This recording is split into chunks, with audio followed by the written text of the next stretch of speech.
As they discuss escape plans, the actress points out something strange. Zombies tend to gather around the old man but never attack him, likely because they sense he's infected and think he's one of them.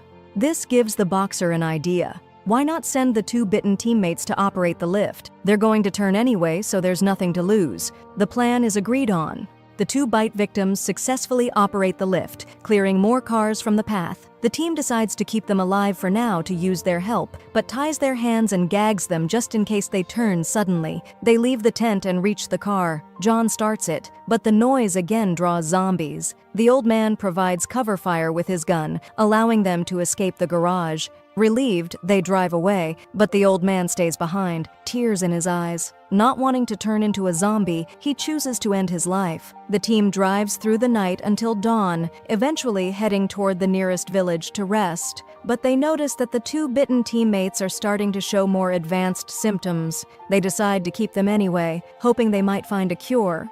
A bully among the group mocks them, threatening to open the window so sunlight will burn them.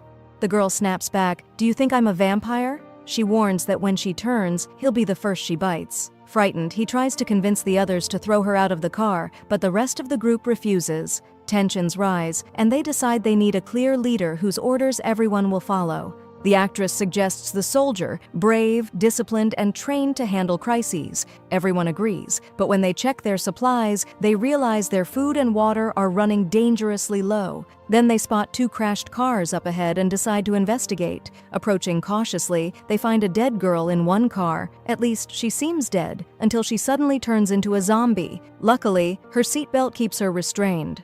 The real surprise, however, is the discovery of a huge stockpile of food, water, and even fresh clothes. Overjoyed, they change into clean outfits and start loading the supplies into their vehicle. But as they work, a group of zombies appears in the distance, closing in fast. The team quickly splits up. One of them drives the supply-filled car away, telling the others to follow in their own vehicle. They speed off toward the village, but find the locals have set up a barricade, refusing entry to strangers. The team disguises the two bitten members with makeup to hide their infection. The village mayor arrives and, convinced by appearances, lets them in, offering them the local hall to stay in.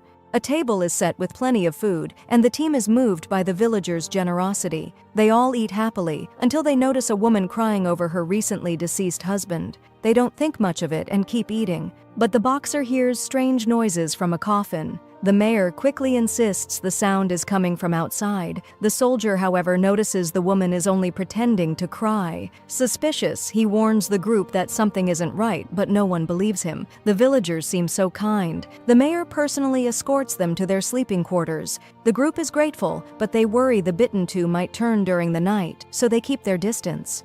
Later that night, we see the mayor handing money to the woman, revealing they had staged the crying scene together. Worse, the food had been drugged to knock the team out. The mayor drags two of them away to an abandoned building, ties them up, and leaves them there, laughing. When they regain consciousness, they find themselves bound in a dark, horrifying room filled with corpses, and to their horror, a chained, elderly female zombie. We learn in a flashback that she had once been kind and beloved by the mayor. After she was bitten, he couldn't bring himself to kill her, believing there might one day be a cure.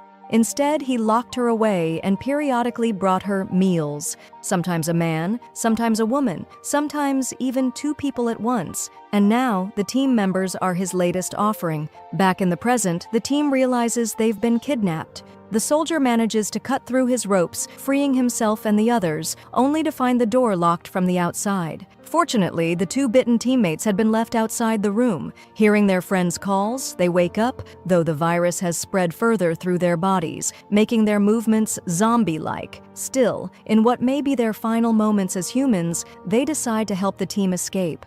There was an open window behind the zombie, so they decided to use it to escape. The football player distracted the zombie so that the girl with him could slip away. She took the chance, moving quietly behind the zombie, and successfully climbed out through the window. After that, the football player grabbed a large basket, slammed it down over the zombie's head, and ran off to safety. Meanwhile, the two bitten teammates were still searching for the key to the locked room to rescue the rest of the group, but they couldn't find it. They were forced to use a large wooden plank to smash the lock. The team rushed out only to see that the bitten two were now on the verge of fully turning into zombies. With heavy hearts, they left them behind and kept moving.